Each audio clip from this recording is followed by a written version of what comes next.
Buenos días. Bienvenidos a esta mesa redonda, tertulia, como quieran llamarle, sobre los pacientes y el modelo de farmacia, cuáles son las necesidades de los pacientes. En primer lugar, aparte lógicamente de agradecerles la asistencia a esta mesa debate, coloquio, quiero dar las gracias encarecidamente a Infarma y concretamente al Colegio de Farmacéuticos de Madrid por habernos invitado. En este caso recojo un poco, digamos, las voluntades de mis invitados, aunque lógicamente ellos son los protagonistas, y en este caso particularmente a la Comunidad de Madrid y en el caso mío como Director General de Atención al Ciudadano de la Comunidad de Madrid, haber tenido la deferencia y el detalle y la sensibilidad de crear una mesa como es esta, de enorme importancia.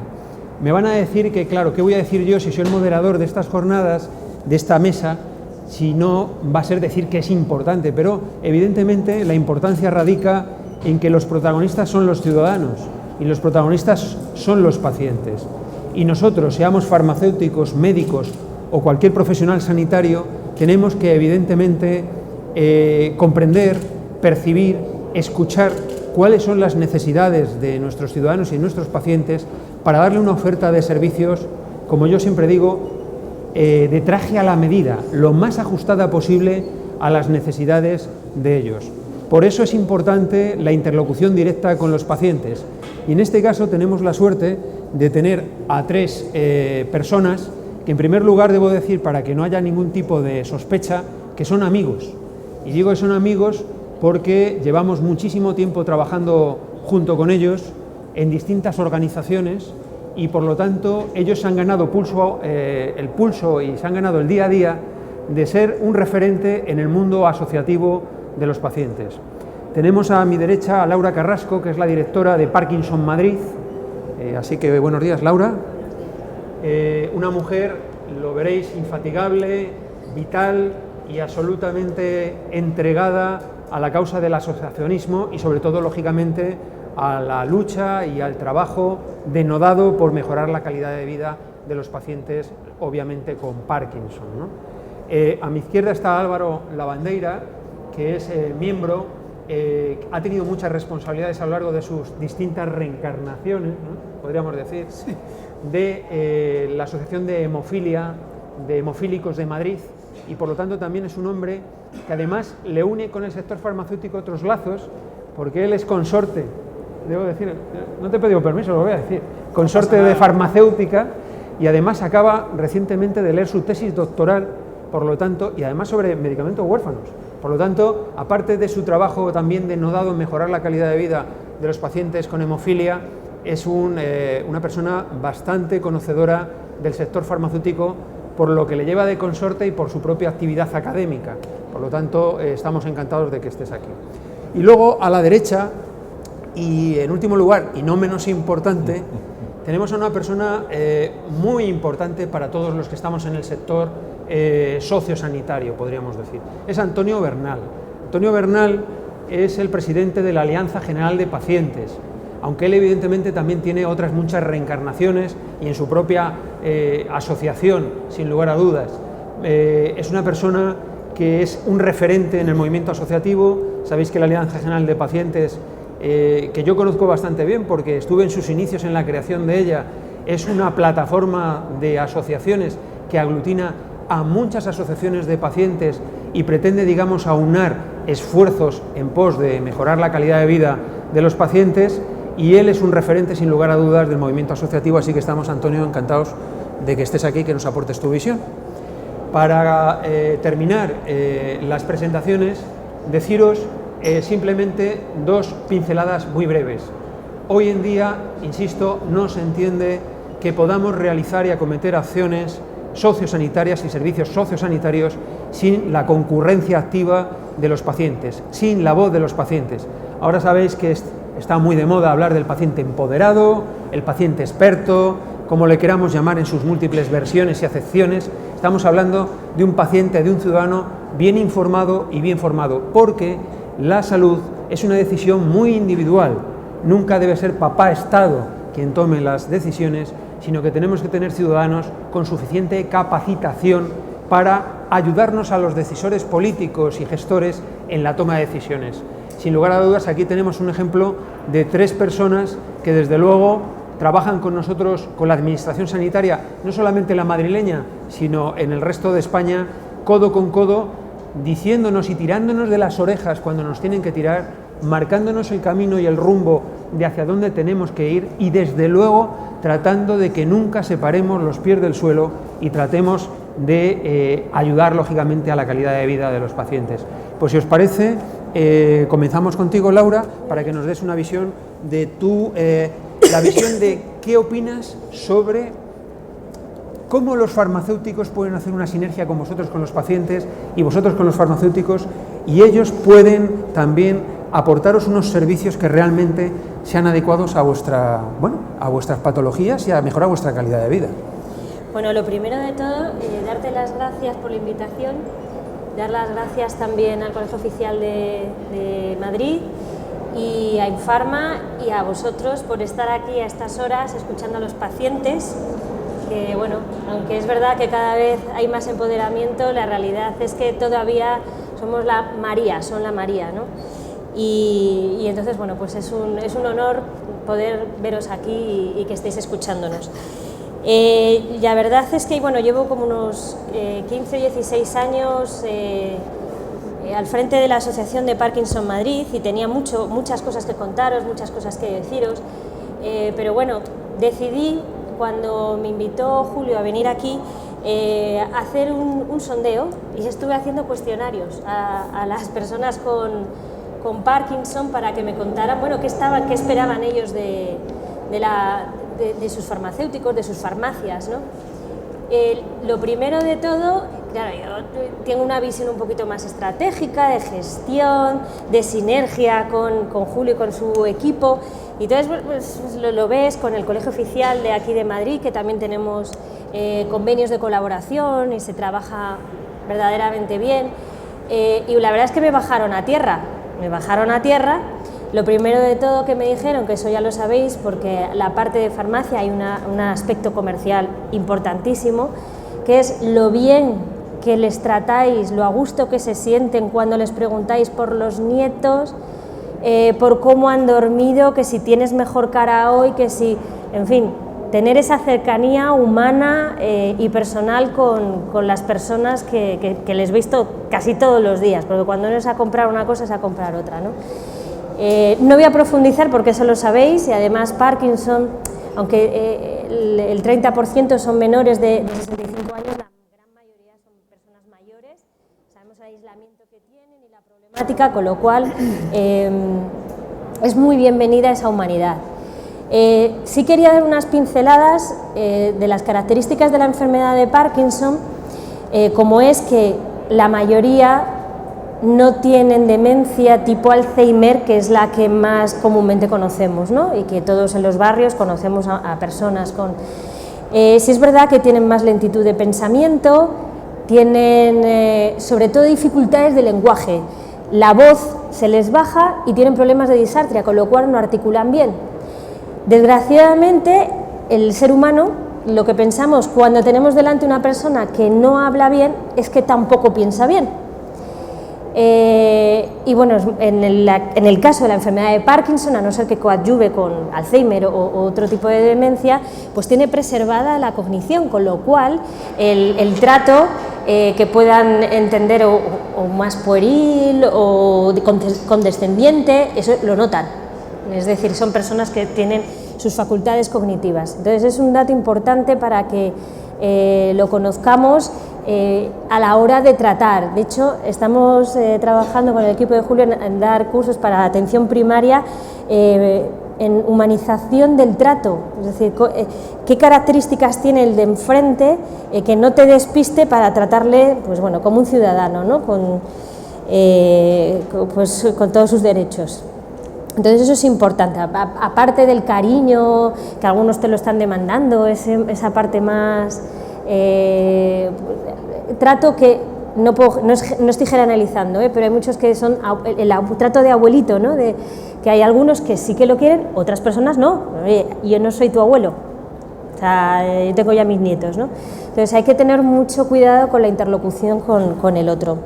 Entonces, aparte de esta cuestión, hablar de la enfermedad de Parkinson, porque sus propias características van a generar una relación con el despacho de farmacia. Para empezar, crónica, es decir, toda la vida.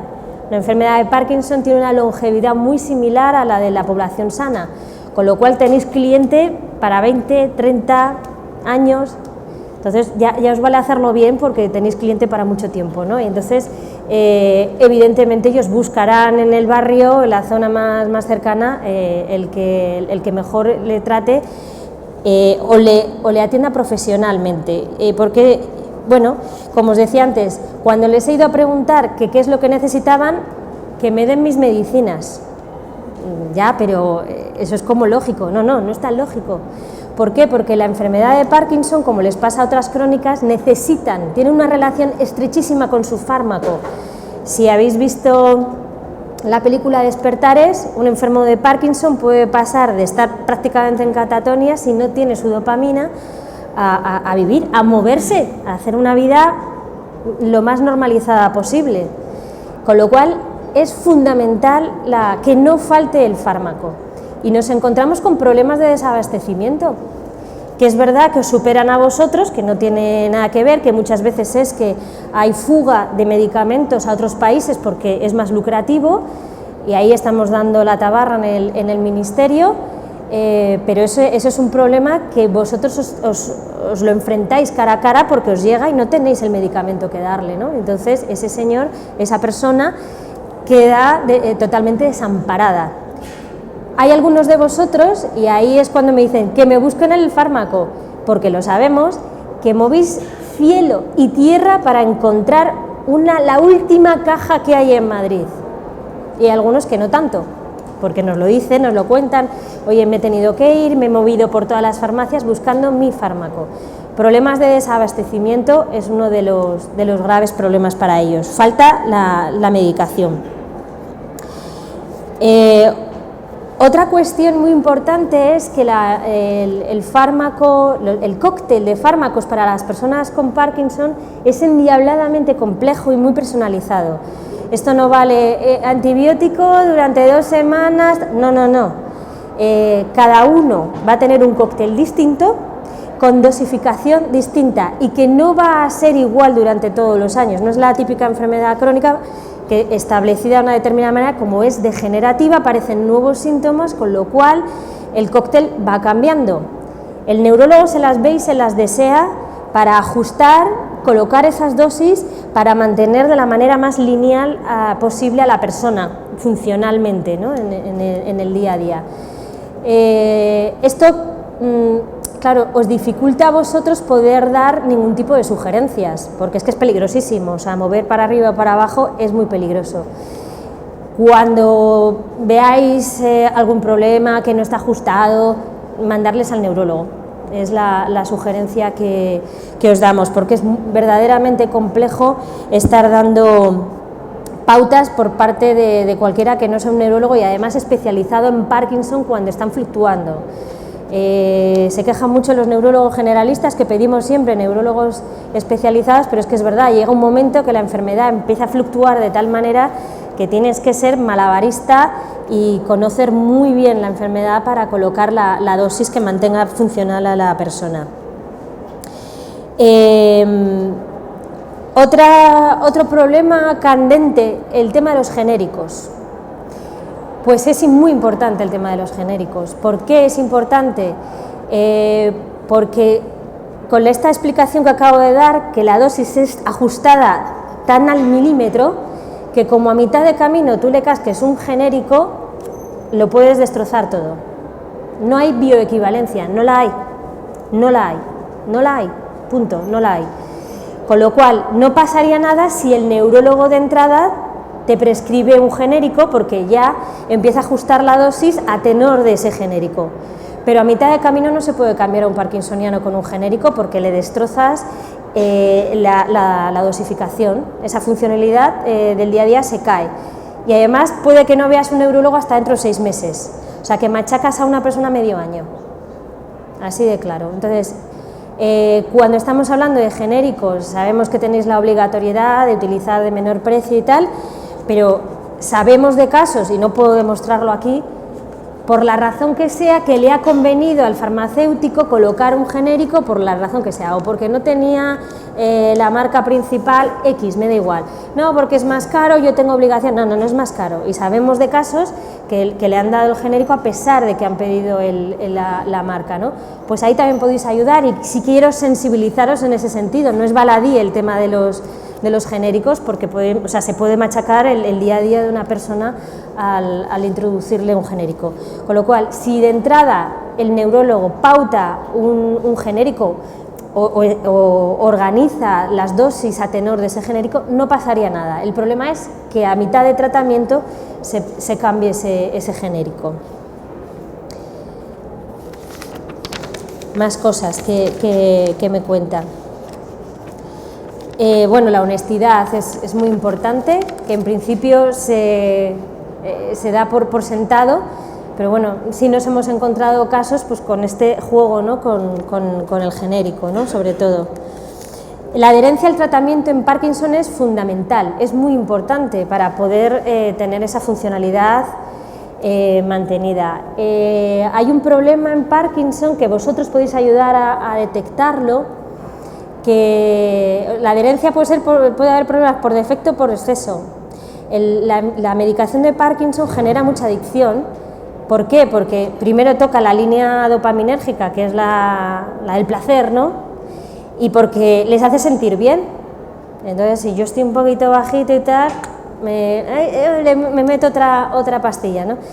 Con lo cual sí que podéis detectar pues, que está solicitando más, oye, que la he perdido, que no sé qué.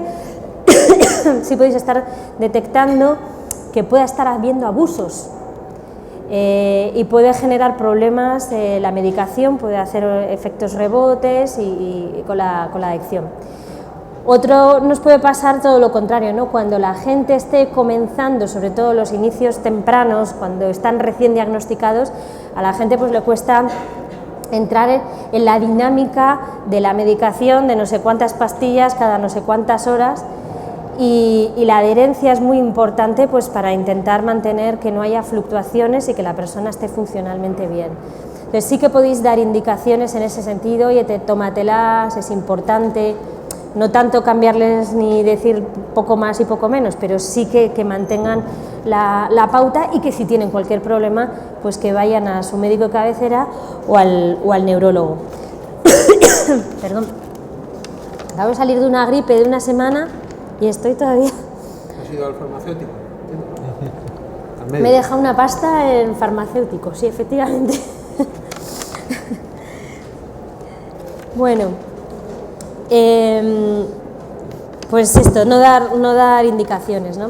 Otra importante labor que podéis hacer tiene que ver con la polifarmacia. La enfermedad de Parkinson muy asociada a la edad, el que más, el que menos...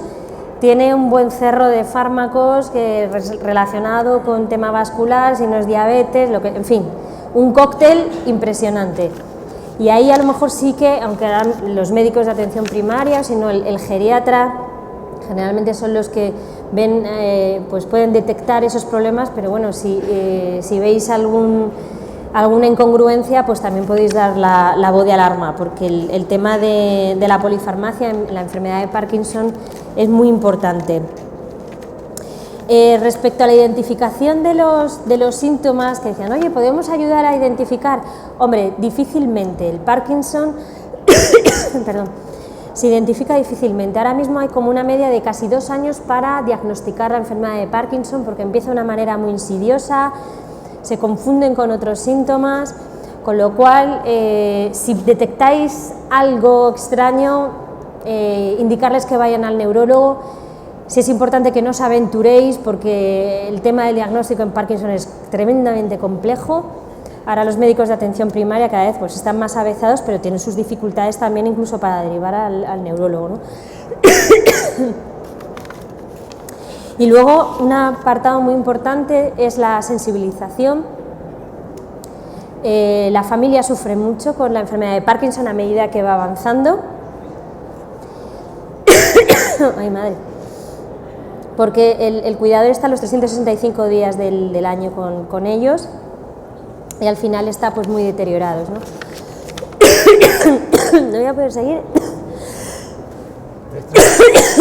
Un par de minutos o 3. No voy a poder seguir. Te libramos. Me he quedado. Vamos. No salí un momento. Para el turno de preguntas. Luego ya. Salgo fuera.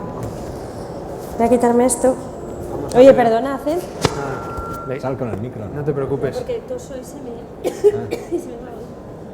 Te quedaban solamente 3 minutitos. Vamos a disculpar Ahora mismo vuelvo. a Laura. Si necesitas un médico, un farmacéutico, Busca por aquí. aquí hay alguno. Igual Aquí hay alguno te encuentras. Aquí hay alguno. Bueno, gracias Laura. Laura nos ha dado la visión desde Parkinson de cuál es la ayuda, la colaboración que necesita el farmacéutico, y si me lo permitís, cara al debate que luego realmente es lo interesante, yo creo que ha evidenciado varios temas importantes: el trato personal, la fidelización del paciente en este sentido, el trabajo del farmacéutico cara a la adherencia terapéutica. Yo creo que ha sacado grandes temas, ¿no? Incluso ha sacado un gran tema que es el de los genéricos, ¿no? Este es un tema que incluso luego lo discutimos, ¿no? Y los márgenes terapéuticos, ¿no? Que es muy importante. Pues no es lo mismo una artrosis que un trasplantado, ¿no? O que un hemofílico, o que una persona con una hepatopatía, ¿no? Los márgenes terapéuticos, pues evidentemente son importantes y a veces son muy estrechos. Pero en definitiva ha puesto, a mí hay una cosa que me ha llamado la atención, que ha comentado Laura, dice: ¿y si no le mandáis al neurólogo? A mí eso me llama mucho la atención porque ha puesto en evidencia una cosa que a mí me importa mucho, que es reivindicar el papel del farmacéutico como profesional sanitario que es. Claro que debéis derivar al profesional, a otro profesional sanitario, que en este caso puede ser el médico de familia o el neurólogo. Y en este sentido voy a aprovechar un poco para hacer una apología o un poco de promoción y propaganda. Sabéis que el Colegio de Farmacéuticos con la Comunidad de Madrid ha firmado un convenio, precisamente, que es un convenio histórico cara a la hora de reivindicar el trabajo del farmacéutico en la oficina de farmacia como profesional sanitario cara a la prevención, promoción y educación para la salud. Debo decir aquí que el esfuerzo del Colegio de Farmacéuticos de Madrid ha sido denodado y que le debemos muchísimo. Está aquí presente Carlos Ibáñez, que ha sido la persona crucial para lanzar ese convenio. Pero lo que ha comentado Laura va en ese sentido. Si vosotros sois una parte integrante o un eslabón fundamental del sistema sanitario, y claro que debéis derivar, y nadie debe asustarse de la derivación. Yo creo que ya ha sacado grandes temas que, si os parece, luego los vamos a sacar encima de la mesa. Y ahora me gustaría, Álvaro, tu visión, posiblemente desde la hemofilia y de la experiencia tuya en varios sectores, de qué puede aportar la oficina de farmacia y el farmacéutico a los pacientes en general. Lo que quieras.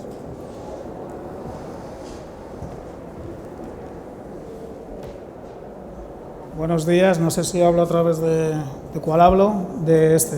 Bien. Buenos días, en primer lugar, agradecerle al doctor Zarco su amabilísima presentación, que desde luego es más debido al afecto que nos tenemos por las muchas horas y días de trabajo que tenemos en diferentes mesas y foros, que realmente por mis méritos personales, ¿verdad? Y en segundo lugar, agradecer a la organización del Congreso, que además sé que el doctor Zarco ha influido también, no solo por invitarme a mí, que eso sería lo de menos, sino realmente por convocar y organizar esta mesa.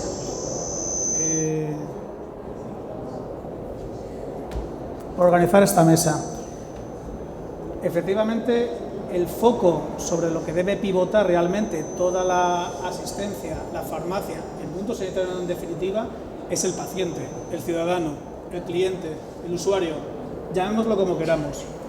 Me llamaba la atención el doctor Zarco cuando hablaba del principio de autonomía, y me llamaba la atención, y es curioso cuando veo que en la administración, yo llevo como 23 años en el movimiento asociativo en diferentes sitios, puestos, lugares, etcétera, siempre remando al final, cómo la administración habla y defiende el principio de autonomía. Y yo, curiosamente, y no en contraposición, pero sí de forma complementaria, soy un gran opinador, quizá no defensor, opinador de que al final la sanidad es pura beneficencia. Pero beneficencia no en el sentido del paternalismo, porque efectivamente en sanidad, aquí mejor, cada vez menos, ahora sí, ¿no? cada vez menos existe o existía, y lo vamos antes en el café hace 15, 20 años, cuando empecé en esto, lo que es el despotismo ilustrado. Todo para el paciente, por el paciente, pero sin el paciente.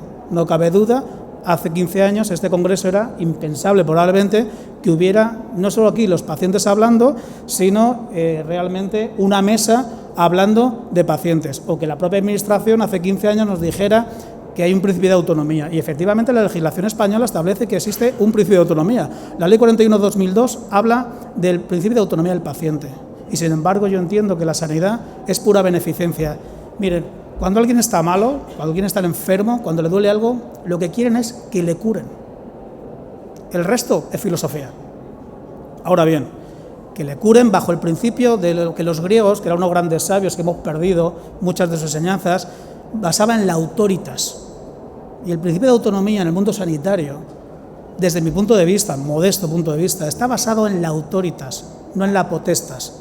La diferencia del paternalismo es que la potestas griega, como decían los griegos, era que yo ordeno, era el dictador. Incluso en ese despotismo ilustrado, como hablaba antes, era ese dictador benevolente, pero dictador en el fondo. Y con la autoritas, el médico, el farmacéutico, el mundo sanitario en general, lo que tiene esa autoridad, ese principio de jerarquía, de enseñanza, de acompañamiento, lo ha dicho Laura muy bien y también el doctor Zarco lo ha comentado, de acompañamiento con el paciente. Y ese acompañamiento, esa información, esa formación hace que el paciente, bajo la autoritas del profesional, sea capaz de tomar sus propias decisiones, consensuadas y conforme con su sistema, con el médico, con el farmacéutico y demás. Por tanto, no son cosas contrapuestas, sino totalmente complementarias. Yo voy a hablar un poquito de hemofilia, porque como le pasaba a Laura, ¿esto cómo se pasa por aquí? Vale. Hablar también un poco de mi libro, ¿no? Yo no sé si todo el mundo sabe lo que es la hemofilia. Yo tampoco soy médico, les cuento un poquito qué es la hemofilia, y si el doctor Zarco veo que cometo algo que es erróneo, pues directamente me corta sin ningún tipo de pudor ni rubor.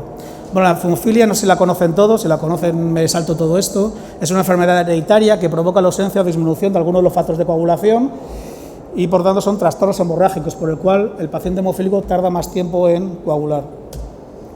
Existen diferentes grados de severidad, yo no sé si se ve mucho porque hay tanta luz aquí, pero bueno, son desde grados de normalidad, entre el 50 y 150% de factor basal en sangre, hasta leve moderado. Estamos hablando de un paciente grave a partir cuando tiene menos del 1% realmente de factor en sangre.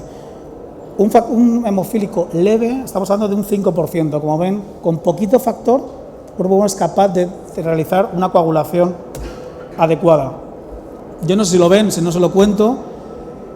En una persona que no tiene hemofilia se produce un traumatismo, eso activa el sistema de coagulación y la cadena de coagulación, se forma la fibrina y se detiene la hemorragia. El paciente con hemofilia, como no existen estos factores, no se forma la fibrina y se produce la hemorragia. Yo no sé si lo ven, como saben, esto es una enfermedad hereditaria ligada al cromosoma X, y este es un poco el esquema de su transmisión. Normalmente nos vamos a encontrar un hombre sano y una mujer portadora, en el que el 50% de los varones será hemofílico y el 50% de las hijas serán portadoras. Nos podemos encontrar con el hombre hemofílico y la mujer sana, donde todos los varones serán sanos y todas sus hijas serán portadoras. Y un caso que nos puede parecer prácticamente anecdótico, pero que nos pasa en grupos muy endogámicos en etnias. Por ejemplo, en Madrid tenemos en la etnia gitana este caso donde hombre hemofílico y mujer portadora, pues puede llegar a dar mujeres hemofílicas. Puede existir, si me dice que la mujer no puede ser hemofílica, podría existir. Incluso tenemos algún caso, porque bueno, el mundo asociativo lo que hace es aglutinar y juntar pacientes con las mismas necesidades, pero al final, bueno, el amor tiene estas cosas del azar. Nos podemos encontrar incluso, y tenemos alguna pareja en Madrid, donde el hombre es portador de hemofilia, tiene hemofilia A, factor 8, y la mujer es portadora de factor 9. Por lo tanto, se nos puede dar que sus hijas no serán hemofílicas, pero sí se podría dar que una de sus hijas fuera portadora a su vez de hemofilia y de hemofilia B. Son unas curiosidades de la vida. Bueno, como sabéis, la hemofilia es una enfermedad rara. Una enfermedad rara, según la legislación comunitaria, es la que afecta a menos de 5 personas por cada 10.000 habitantes. En la prevalencia de hemofilia, que es la más habitual, estamos hablando de 2 personas por cada 10.000 varones, y hemofilia B, el déficit de factor 9, que estamos hablando de una prevalencia de 1 por 25.000 varones. Se estima alrededor que existen 400.000 pacientes en todo el mundo y creciendo por una razón, porque ahora el hemofílico tiene una expectativa de vida exactamente igual que la de cualquier ciudadano. En los años 60, y le estoy hablando de hace 50 años, años 70, cuando yo nací, la esperanza de vida de un paciente hemofílico era de 27 años y como media se morían con 14 años por alguna hemorragia grave. O sea, fíjese cómo hemos evolucionado. Hay otros 1.500 pacientes con otras patologías, como otros factores de coagulación, déficit de otros factores, o von Willebrand y demás, pero son menos significativos y menos graves. Esta es la clínica un poco de la clínica que produce. Evidentemente en los graves vamos a tener hemorragias espontáneas, que son las más graves, sin traumatismo, sin lesión, sin corte, se produce el sangrado interno normalmente. Como ven, hay muy pocos, no lo ven, lo veo yo, se lo cuento yo, existen muy pocos hemorragias o hematomas leves y muchas graves, desde cerebro, ojos, cuello, lengua, etc. Básicamente van a ser complicaciones hemorragias en hematomas musculares, un 10% aproximadamente, y como ven, pues producido básicamente por inyecciones, por vacunación o golpes que se dan básicamente los niños. O el gran problema que es realmente la hemorragia articular, los hemartros, que son realmente el gran porcentaje y lo que provoca grandes discapacidades en los hemofílicos, porque produce las sangrados de repetición continuo que entra en un bucle donde se llama lo que es la articulación diana, donde a base de sangrados la articulación cada vez se va deteriorando y produce unas discapacidades importantes, y es el gran problema de los hemofílicos, que se produce a partir de los 2 años hemofílicos graves, cuando empiezan a andar y empieza el niño pues a tener su vida diaria. Bueno, la cadena, como hablábamos antes, de coagulación, no la tenemos, lo que hacemos es administrarla por un tratamiento intravenoso, que es poner el factor deficitario. El tratamiento hay 2 tipos, el tratamiento a demanda y el tratamiento profiláctico. El tratamiento a demanda es aquel que se pone cuando duele algo, cuando tiene una hemorragia o sangrado, normalmente lo tienen los adultos, es el tratamiento que tienen los adultos, y se infunde factor alrededor de cada 12-24 horas, normalmente cada 24 horas. O tratamiento profiláctico, donde 2 o 3 veces en semana, normalmente en niños, se pone factor para evitar sangrado. El objetivo es mantener al mínimo un 1% de nivel de factor, el que sea 8, 9 o el que sea deficitario. Como os he dicho, el acceso venoso es como se pone este factor.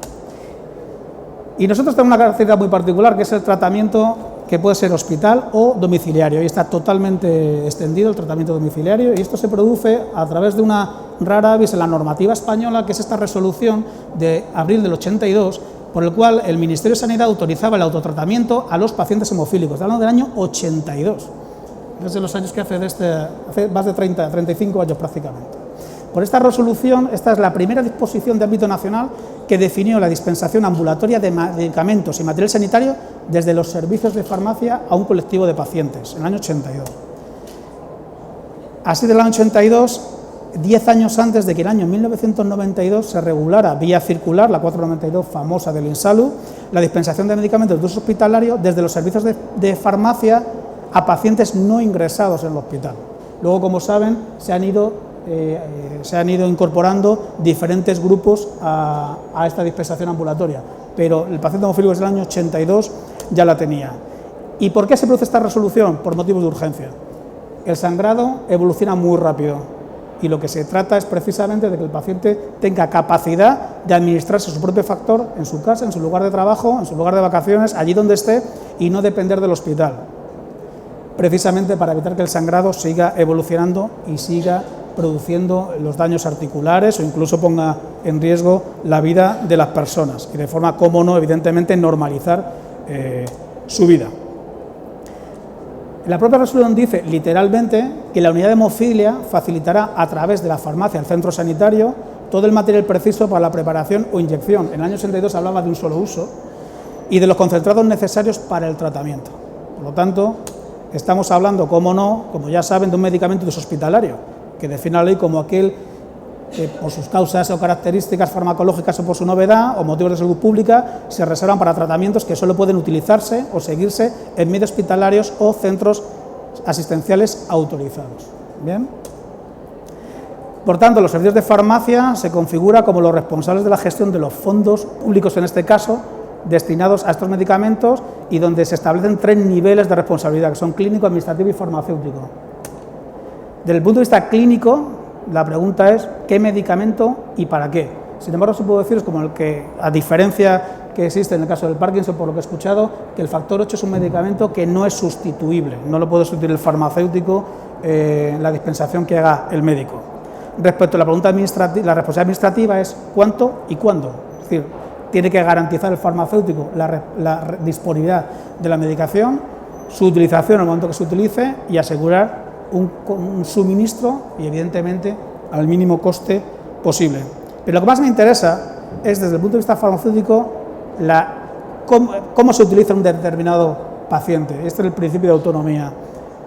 No estamos hablando de pacientes, de un número pequeño de pacientes, donde la hemofilia y el tratamiento evoluciona de forma diferente, y realmente aquí hay la intervención de la farmacia donde es muy importante. En esta atención farmacéutica, hay 2 aspectos que yo quiero señalar, básicamente, que es la dispensación y la atención farmacéutica. Evidentemente, la atención farmacéutica es situar, evidentemente, la farmacia donde está, y una cosa que a mí me interesa mucho y que me preocupa mucho, que es garantizar la confidencialidad.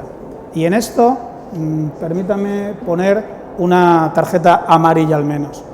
En los sistemas sanitarios españoles, la confidencialidad brilla bastante por su ausencia. Creo que está muy bien conseguida en las consultas médicas, pero cuando salimos, y perdónenme si no podemos ir a este debate, a la sección de enfermería, al servicio de farmacia hospitalaria, a la oficina de farmacia de nuestra casa, la confidencialidad se pierde. Uno sabe lo que tiene el paciente delante, el de atrás, allí todo es eso, y a mí la confidencialidad me parece muy importante y es un tema sobre el que tenemos que trabajar bastante. Bueno, aquí tienen un poco las cuestiones que puede trabajar el farmacéutico. Sí. En verdad, las enfermedades tratadas en el hospital se convierten en crónicas, y aquí la cooperación, yo entiendo, entre la farmacia hospitalaria y la farmacia comunitaria beneficia sin duda al paciente. ¿Y cómo se hace? Pues a través, y yo creo que esto es un germen que tenemos que ir creando, probablemente desde esta sala, la descripción de procesos conjuntos orientados a los pacientes crónicos, en un desarrollo de alianzas entre farmacéuticos hospitalarios y comunitarios, evidentemente una comunicación y un impulso a la investigación, desarrollando alianzas entre ambos farmacéuticos. Al final, el farmacéutico comunitario es la primera persona que puede continuar la labor asistencial el farmacéutico comunitario, porque una vez que el paciente sale del hospital, sale de esa farmacia del hospital, con su caja de factor, tiene que estar determinados tiempos, semanas, meses, sin una asistencia farmacéutica. Creo que el farmacéutico comunitario puede cubrir esta labor fantásticamente. Además, ¿por qué no dispensar una medicación? Porque en el fondo nosotros nos tratamos en centros y unidades de referencia que pueden estar alejados del centro de trabajo. O de eso. Bueno, hay 10 factores claves que esto no me lo he inventado yo. Esto está en el colegio, en la documentación del Colegio General de Farmacéuticos. Esto lo pueden consultar perfectamente, porque yo lo que quiero realmente es irme a la primera transparencia. ¿Cuáles son las necesidades del paciente? ¿Qué quiere el paciente? Y con esto termino, doctor Zarco. Pues queremos una vida normalizada, simplemente. Queremos ser y hacer lo que queramos ser y hacer. Si quiero ser ciclista, quiero ser ciclista. Este señor, Alex Dowsett, es un ciclista profesional, inglés, corre en Movistar, un equipo español, uno de los más importantes contra el crono, y su gran característica es que es un paciente hemofílico, es hemofílico tipo A. Por ahí él dice una frase que a mí me gusta mucho, que probablemente él no debería hacer lo que está haciendo, pero lo está haciendo. Permítanos, del ámbito sanitario, hacer y ser lo que queramos hacer. Gracias a ustedes. Muchas gracias.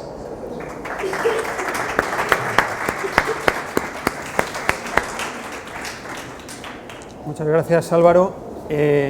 Gracias por la exposición clara, concisa, y además por la concreción, porque te hemos achuchado. Vamos con el tiempo muy ajustado, hemos empezado un poco tarde y la organización también nos exige cierto dinamismo. Has puesto además yo creo que una idea también muy importante, que es la interconexión que tiene que existir entre el farmacéutico hospitalario, la farmacia hospital y el farmacio comunitario, como un eslabón también más de garantizar la continuidad de los cuidados y, lógicamente, la continuidad de la asistencia y la atención farmacéutica.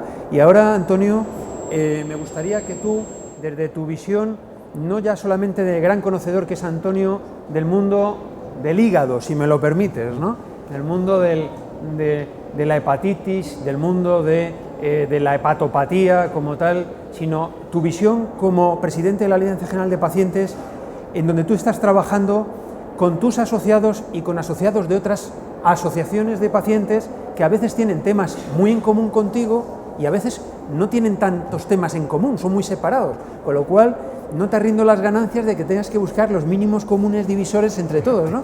Entonces, en esa pelea cuéntanos. Vale. Mira, buenos días a todos. Lo primero, como debe ser, aunque vayamos justos de tiempo, pero los agradecimientos hay que hacerlos, por tanto mi agradecimiento a Infarma, a los colegios oficiales de farmacéuticos organizadores y al doctor Zarco, por supuesto, y a todos ustedes que van a prestarme atención durante unos escasos 10 minutos. Voy a intentar reducir lo que traía preparado al mínimo, ya que vamos un poco pasados de tiempo, y sintetizaré en el mensaje que sí que me gustaría que les llegara. Empiezo con algo que es muy típico y que todos ya conocemos, pero que es imprescindible volver a repetir, que es el aumento progresivo de la cronicidad ligado al incremento de la esperanza de vida, el envejecimiento poblacional, la pluripatología, la polimedicación y las dependencias asociadas exigen cambios en una estrategia para crear un espacio de atención sanitaria, sociosanitaria.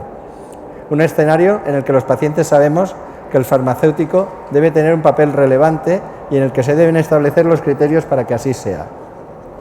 Cada vez vivimos más y los pacientes pedimos una atención más especializada y más cercana, a poder ser en nuestro propio domicilio, que es donde mejor atención sociosanitaria se puede hacer.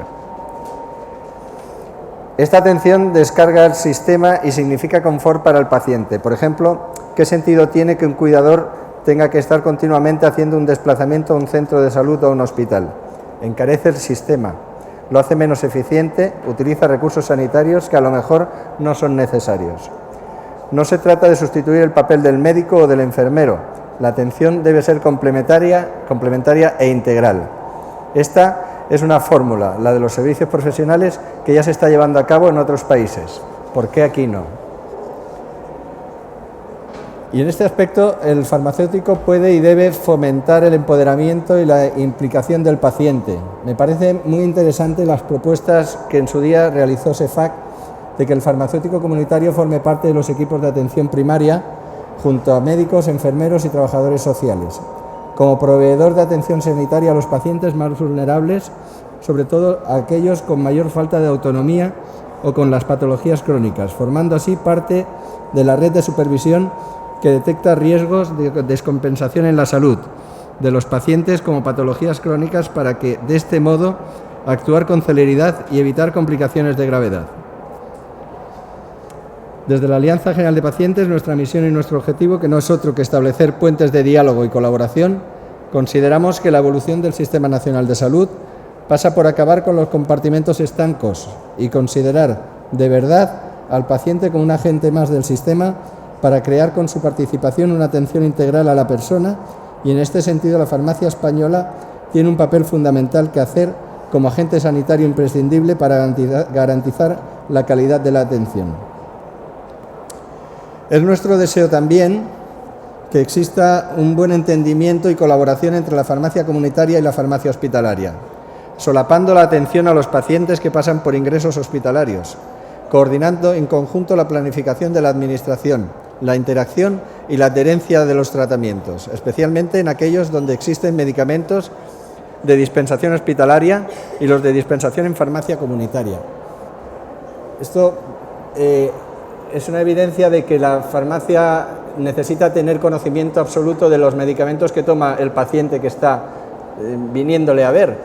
Si este medicamento lo recogen en el hospital y el farmacéutico no se entera, pues pueden haber interacciones, pueden haber problemas. Yo creo que se tiene que establecer un convenio y una forma de establecer esa relación farmacia hospitalaria con farmacia de zona, comunitaria para que esto se establezca de una forma coordinada y se sepa en cada momento qué medicación hay en total sumada, ¿no? Porque así la información es mucho más clara.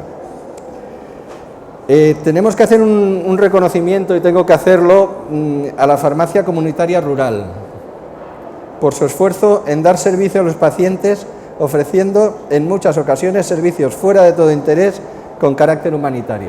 Esto, a pesar de que lo hacen muchas farmacias, en el caso de las farmacias rurales es un caso especial.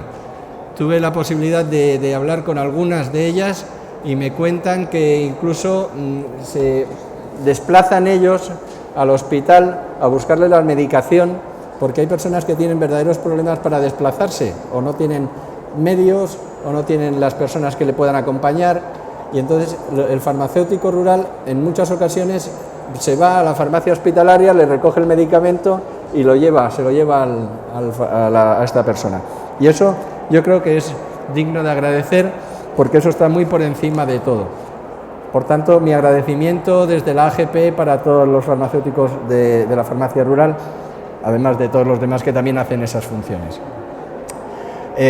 Nos gustaría que hubiera una solución urgente a la dispensación de las recetas en comunidades ajenas a la del paciente. Todos estamos viviendo constantemente en la farmacia el que cuando una persona se marcha de vacaciones, pues tiene que andar acumulando medicamentos, tiene que pedir una serie de permisos, tiene que pedir unas autorizaciones, unas recetas. Yo creo que esto debiera articularse la fórmula para que no tuviera que ser así. Yo propongo una que seguramente no debe ser fácil, si no ya se estaría poniendo, ¿no? Pero ¿por qué una farmacia no puede facturar como una empresa más a una comunidad determinada, ¿no? O sea, claro, si la que tiene que pagaros es Cataluña, la hemos fastidiado. Pero la realidad es de que, bueno, pues todo lo que factura una farmacia en un momento determinado puede perfectamente facturarle a la comunidad de donde sea ese medicamento y donde venga ese cliente, ese paciente, Otra cosa que también nosotros creemos y consideramos que es muy importante es poder acceder el paciente a su historia clínica para que así se la pueda también ceder, si lo considera necesario, al farmacéutico, a su farmacéutico de zona, a su farmacéutico de confianza. ¿Por qué lo debe tener todo el sistema sanitario y sin embargo esa persona de confianza a la que le enseñas los análisis para que te diga cómo los ve o que pueda valorar alguna prueba que te has realizado y que siempre vamos allí a pedirle socorro, ¿por qué esa persona no puede tener tu historia clínica o tener acceso a tu historia clínica? En definitiva, la farmacia familiar comunitaria debe dejar de verse como un gasto y empezar a verla como una inversión necesaria para la sostenibilidad del Sistema Nacional de Salud. He acortado mucho mi discurso porque prefiero que hagamos un foro y que podamos establecer algunas preguntas donde estaré encantado de contestarles a todo lo que consideren. Gracias, buenos días.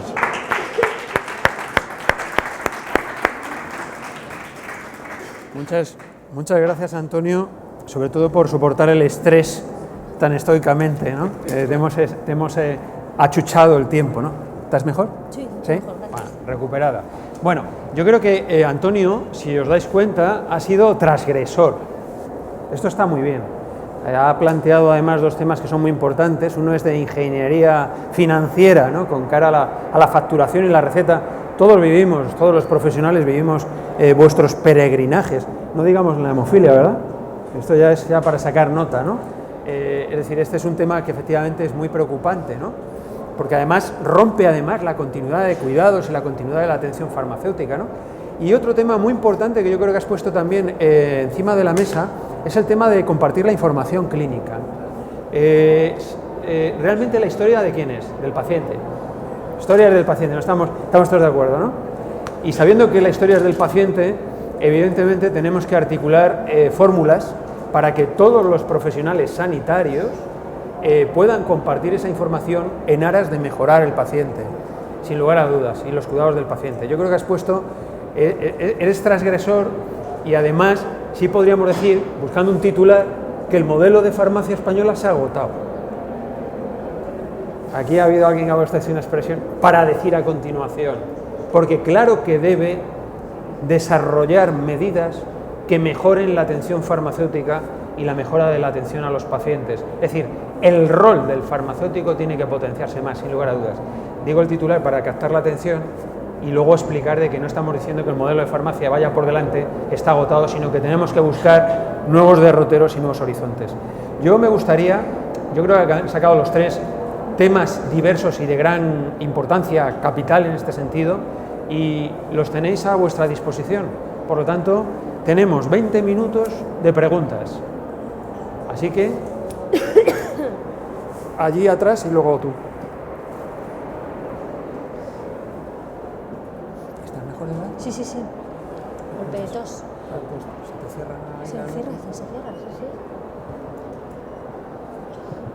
sí. Hola, soy Manuel Barreira de Lugo y quería hacer varias preguntas.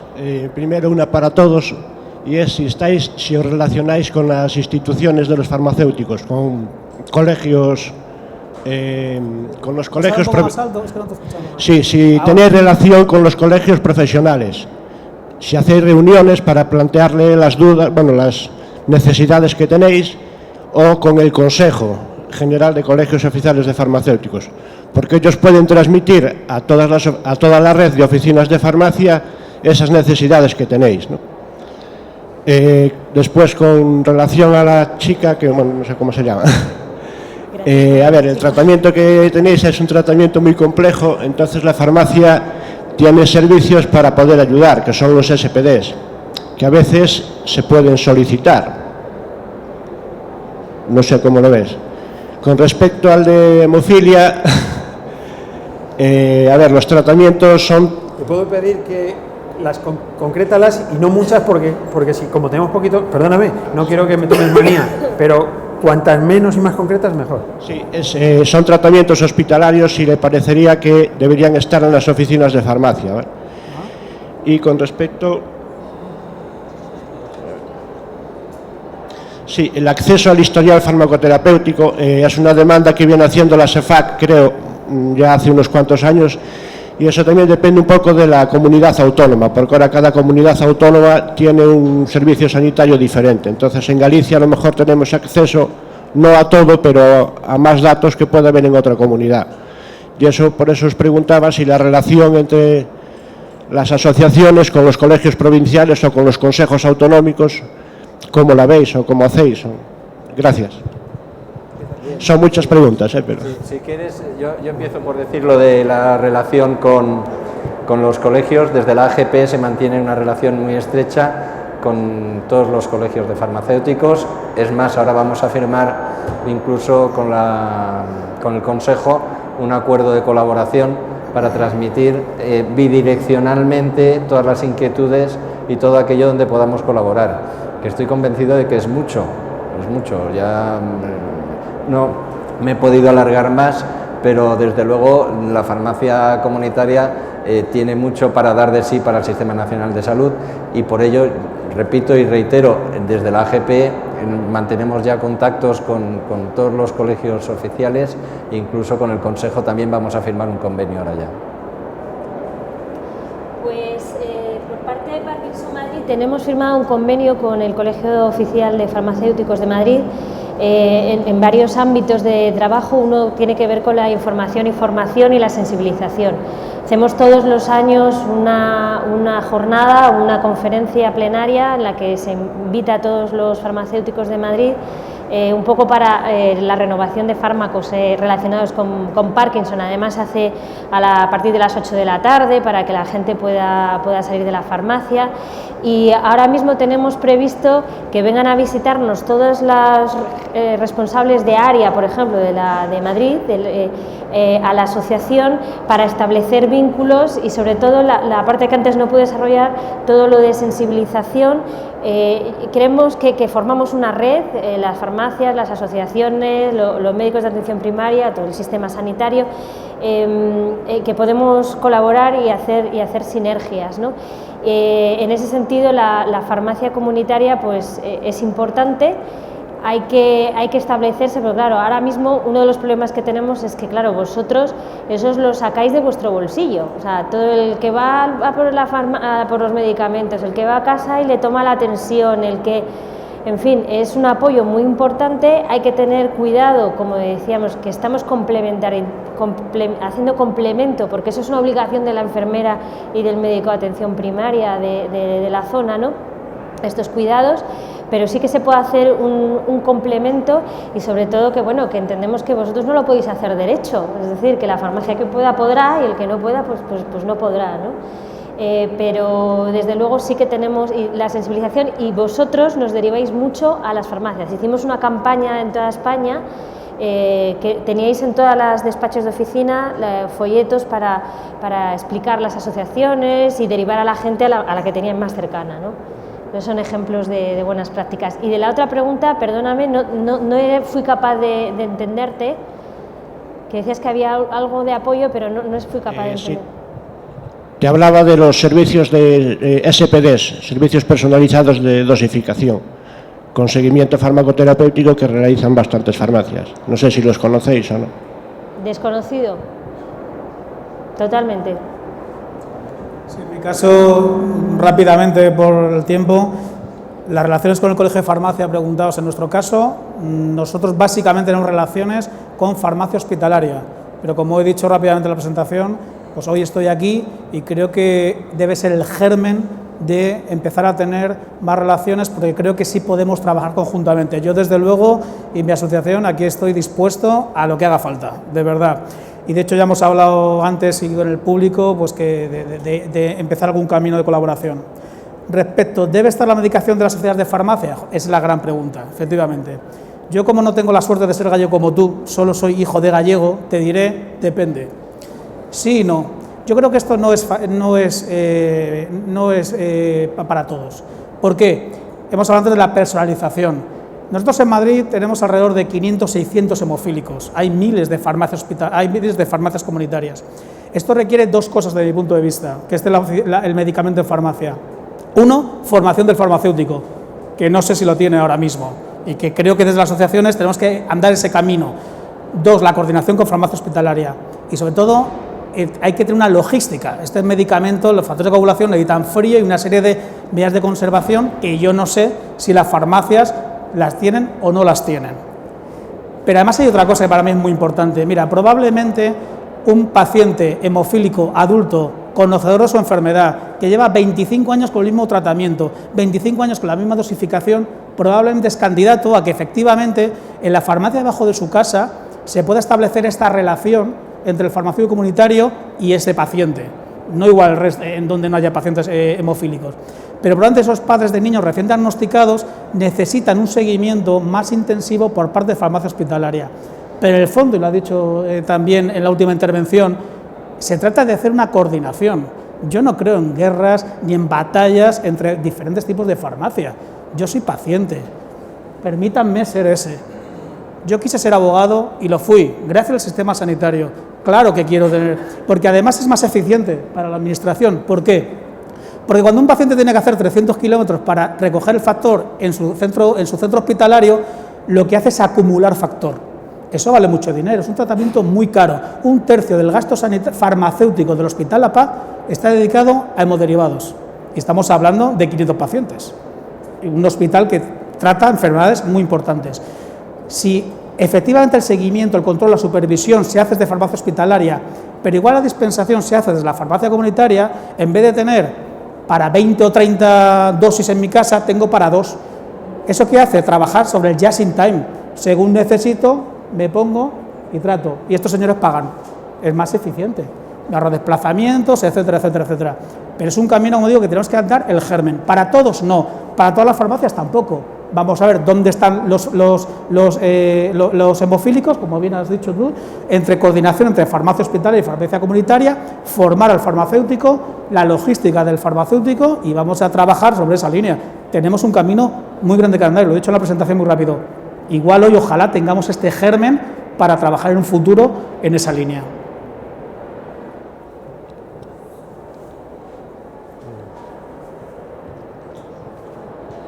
Buenos días. Yo soy María José Cordero, soy farmacéutica comunitaria, soy miembro de SEFAC. ¿No se oye? Ahora sí. A ver, soy farmacéutica comunitaria, soy miembro de SEFAC, miembro activo y veterana, llevo muchos años ahí. Estoy encantada con que conozcáis ya muchas de las acciones de SEFAC. Tengo comentarios para todos vosotros. He visto que muchas de las cosas que planteáis tienen que ver directamente con políticas sanitarias. Tiene que ver con política sanitaria el problema de conciliación en parte. Tiene que ver con política sanitaria el que la medicación de uso hospitalario tenga difícil acceso también en farmacia comunitaria o nulo, que cuando estás en una gran ciudad no tienes problema, pero cuando estás en un pueblo sí lo hay. Y el farmacéutico rural, por mucho que tú le agradezcas su labor, no debe de ir a la farmacia, al hospital, a recoger un medicamento. Eso tiene que ver con política sanitaria.